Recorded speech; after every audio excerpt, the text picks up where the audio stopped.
వ్యక్తి ఎప్పుడైతే ఇంద్రియములను చక్కగా నిగ్రహించి పరిశుద్ధమైన బుద్ధి కలవాడు అగునో, శబ్దము మరియు ఇతర ఇంద్రియ విషయములను త్యజించి రాగద్వేషరహితముగా ఉండునో, అప్పుడు బ్రహ్మన్ను పొందుటకు పాత్రుడగును.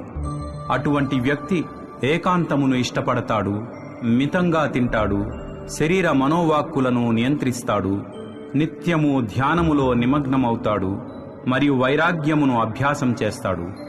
అహంకారము, హింస, దురభిమానము, కోరికలు, ఆస్తిపాస్తులు తనవే అన్న భావన, స్వార్థము ఇవేమీ లేకుండా ఉన్నటువంటి వ్యక్తి ప్రశాంతంగా ఉన్నవాడై బ్రహ్మంతో ఏకీభావ స్థితిని పొందుటకు అర్హుడవుతాడు. అంటే పరమసత్యమును బ్రహ్మన్ రూపంలో అనుభవపూర్వకంగా తెలుసుకుంటాడు.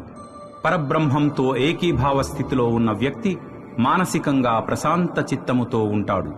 దేనికి